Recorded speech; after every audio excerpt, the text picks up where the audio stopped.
there is a dangerous truth that most men will never hear, let alone accept. It is the truth that Niccolò Machiavelli whispered across the centuries, the truth that has been written in power, blood, and survival. It is the idea that being good in the way society demands will never make you powerful, respected, or free. The man who clings to goodness as his only armor is doomed to be crushed under the boots of those who have sharpened their teeth on ruthlessness, cunning, and strategy. Machiavelli's advice is not for the weak-hearted. It is for the man who has already tasted betrayal, who has seen loyalty broken, who has realized that society's moral codes are written not for his benefit, but to chain him. If you listen carefully, you may never want to be good again.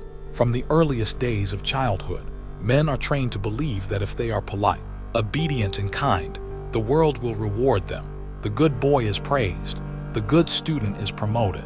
The good worker is recognized. But look closely, and you will see the flaw. The boy who speaks up gets noticed more than the boy who quietly obeys. The man who bends the rules gets richer than the one who follows them. The ruthless general who takes risks writes history, while the loyal soldier's name is buried in silence. Machiavelli understood this paradox better than anyone. He wrote that men who cling only to virtue, who refuse to adapt, who will not bend or strike when the time comes, will be destroyed. This is why Machiavelli insisted that a leader, and by extension any man who wishes to rise, must be prepared to act against goodness when necessity demands it. He must learn when to be merciful, and when to be cruel, when to tell the truth, and when to lie, when to extend a hand, and when to strike with a blade. The man who knows only one path is predictable, and the predictable man is weak. The unpredictable man, the man who can shift like the fox and strike like the lion, is dangerous, and danger is the first step to power. Society will tell you that morality is absolute, but Machiavelli tells you it is situational. If telling the truth will destroy your advantage, then truth becomes your enemy. If showing mercy will make others see you as weak, then mercy is poison. If holding to your promises will strip you of power, then your promises must be broken without hesitation. The world does not reward men for being good. It rewards men for being effective. And effectiveness often requires stepping into the shadows. Look around you. The men who have reached the highest levels of wealth, status, and influence, do you really think they got there by being purely good?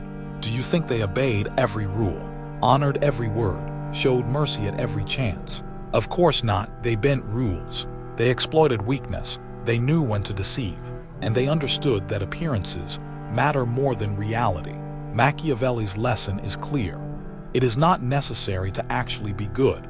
It is only necessary to appear good. If people believe you are virtuous, kind, and trustworthy, they will lower their defenses. They will let you closer. They will trust you. And when the time comes, you can do what must be done. This does not mean reckless cruelty or blind betrayal. That is the mistake of the foolish tyrant who is hated and soon destroyed. No, Machiavelli's art is subtle. He teaches that a man must use vice like a surgeon uses a knife, precisely, deliberately, without unnecessary waste.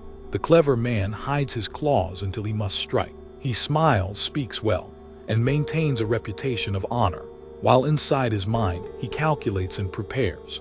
He is feared by those who know his true strength, but loved, or at least respected, by the many who only see his mask. Think of betrayal.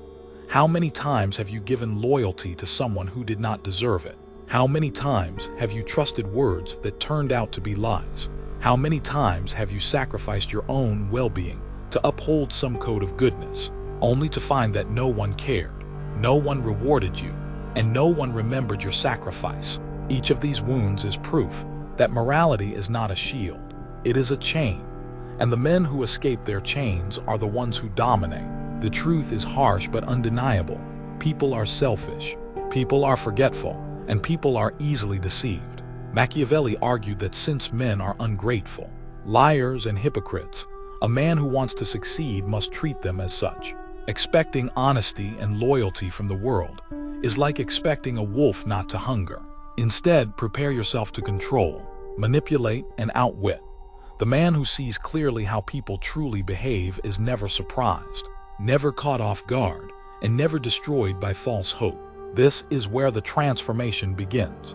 The man who dares to step away from the comfort of goodness begins to cultivate a dangerous skill set. He learns to wear the mask of virtue while secretly mastering vice.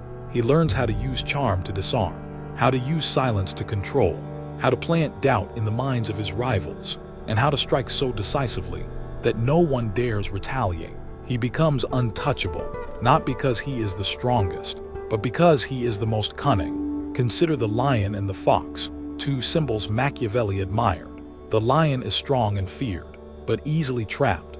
The fox is cunning and can avoid traps, but cannot fight wolves alone. Each is vulnerable. Together, they are unstoppable. To live with Machiavellian power, you must combine the strength of the lion with the intelligence of the fox.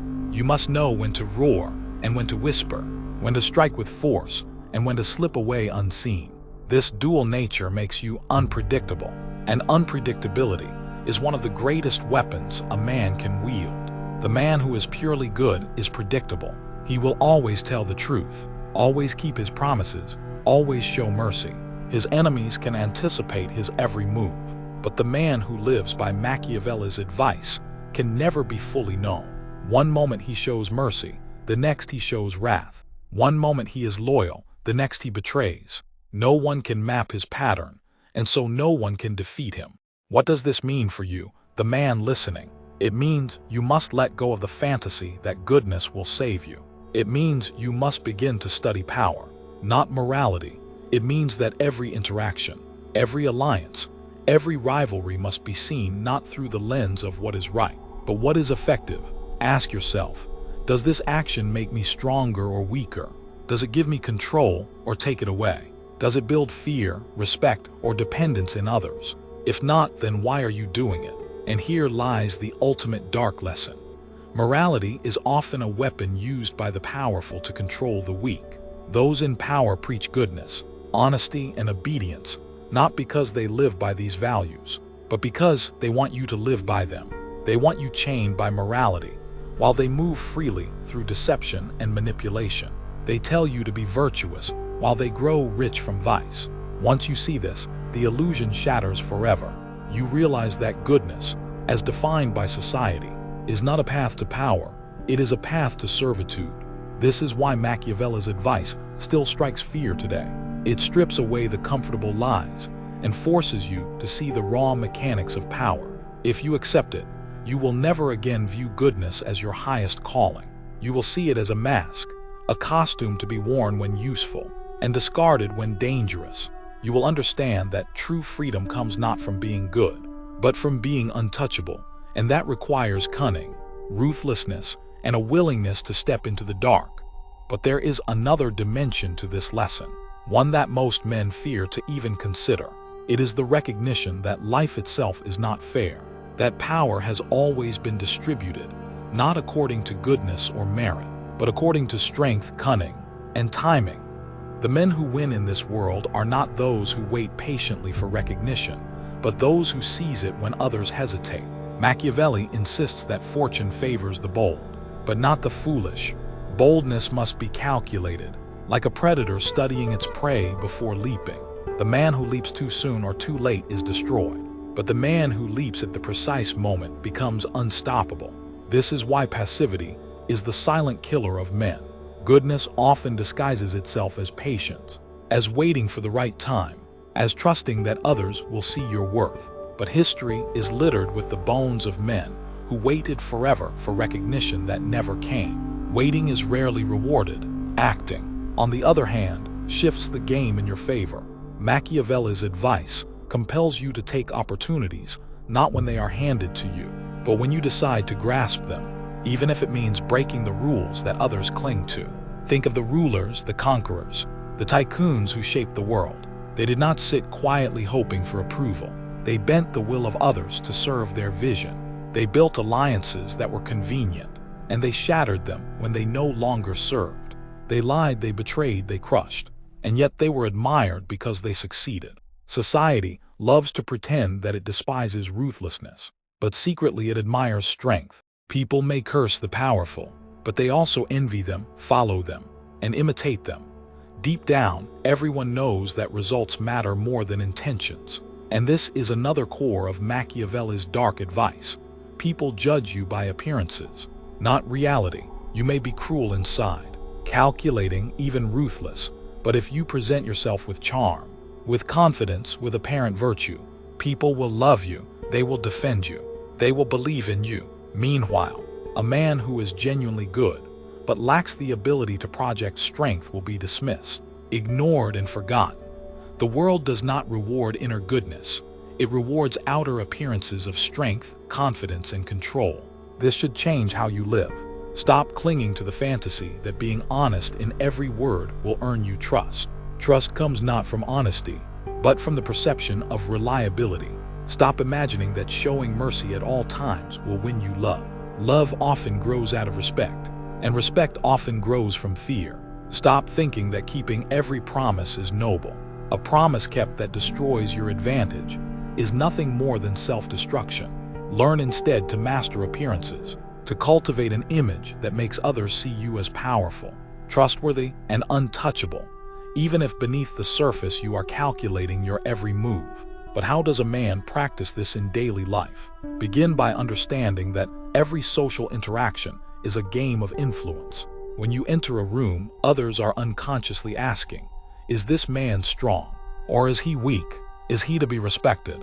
Or can he be ignored? The way you stand, the way you speak, the confidence in your voice, these are all signals that decide whether people treat you as a leader or a follower. The man who is too eager to please, too quick to show submission, too desperate for approval, reveals himself as weak, and once labeled weak, he will be treated as expendable. Machiavelli's lesson is to never reveal weakness unnecessarily. Even when you are uncertain, project certainty. Even when you are afraid, mask it with calm. Even when you are unsure of the outcome, speak as though the outcome is already yours. Appearances often create reality, because people respond to confidence as if it were truth. If they believe you are strong, they will act as though you are strong, and their actions will reinforce your position of strength. Consider also the art of timing. Good men often fail because they act too late, or not at all. The ruthless man succeeds because he acts precisely when hesitation would cost him. Think of opportunity as a door that opens briefly, and then slams shut forever. The man who hesitates because he fears being seen as selfish or cruel loses his chance. The man who steps through without apology claims what others were too timid to seize. Machiavelli teaches that waiting for permission is the behavior of the weak. The powerful man takes what he wants and then justifies it later, if at all. This is why Machiavelli's advice is terrifying to those who cling to illusions. It strips away the comforting idea that the universe will reward you for patience, kindness, or honesty. It will not. The universe rewards those who take action, who manipulate circumstances, who bend others to their will. This is not cruelty for cruelty's sake. It is the recognition that life is war, whether silent or open, and that survival belongs to the strategist, not the dreamer. Now ask yourself, how many times have you silenced your own ambition because you were afraid of being judged as selfish? How many times have you surrendered your advantage because you were told it was the right thing to do? How many times have you let others climb higher while you stayed behind, reassuring yourself that your goodness would be rewarded someday? Machiavelli's truth cuts through these lies. Someday never comes. Reward never arrives. The only man who rises is the one who decides to abandon the illusion of pure goodness and instead embraces cunning, ruthlessness, and adaptability. But Machiavelli also warns of balance. The man who indulges in cruelty recklessly will soon be hated and destroyed. The man who betrays too openly will soon have no allies. The art is not in constant vice, but in selective vice. Like a master painter, you must know when to add dark strokes to the canvas. Too much and the picture collapses. Too little and it has no depth. The great man learns to balance fear with respect, deception with truth, cruelty with mercy. It is the mastery of both light and shadow that creates power, not blind indulgence in either. The man who truly lives by Machiavelli's wisdom does not see himself as evil. He sees himself as free from illusions, free from chains of morality that only weaken him, free to act in ways that serve his survival and ambition. He can still show kindness when it is useful. He can still tell the truth when it serves him. He can still keep promises when they align with his goals, but he is no longer a slave to these actions. He chooses them strategically, not blindly. That is the difference between the good man who is used and the cunning man who uses others. What then does this mean for the future of the man who accepts such advice? It means that he will never again fall into the trap of expecting fairness. He will no longer waste energy resenting the cruelty of others, because he knows cruelty is part of the game. He will no longer be surprised by betrayal, because betrayal is the nature of men. Instead, he will expect it, prepare for it, and perhaps even use it himself when the time is right. He will stop measuring himself against ideals designed to keep him weak and begin measuring himself by results. This transformation is not easy. It requires a death of the old self, the self that believed in unconditional honesty, in fairness, in self-sacrifice. It requires a kind of rebirth, where you accept that the path to greatness is paved not with purity but with adaptability. You may still wear the mask of goodness when the world demands it, but beneath the mask you will carry the heart of the fox and the claws of the lion. You will know that goodness is not your master, but your tool, and with that knowledge, you will step into a realm of power that most men never dare to enter. The irony is that once you reach this state, the world may actually admire you more. They will see your strength, your confidence, your aura of control, and they will mistake it for virtue. They will not know the calculations behind your charm, the strategy behind your generosity, the coldness behind your apparent warmth. They will believe you are a good man, perhaps even a great man, and you will let them believe it, because the illusion serves you.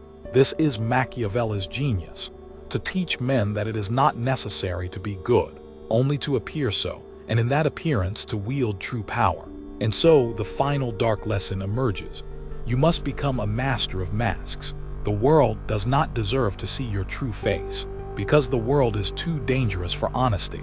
Instead, you wear the mask that serves the moment. With one person, you are generous and kind. With another, you are stern and commanding. With another, you are silent and unreadable. Each mask is a weapon, and behind them all is the calculating man who sees reality clearly. The man who learns this art is untouchable, because no one can ever truly know him, and what cannot be known cannot be controlled. By now, you should understand why once you hear Machiavelli's advice, you may never want to be good again. Goodness, as taught by the world, is weakness disguised as virtue.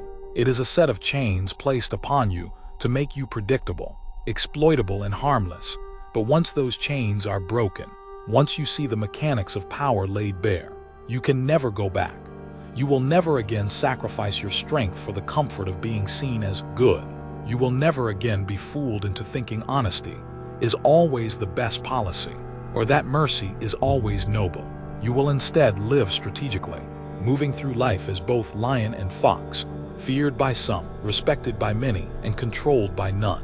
This is the freedom Machiavelli offers, the freedom to be more than good, the freedom to be powerful, and though the path is dark, it is the only path that leads to mastery over your life.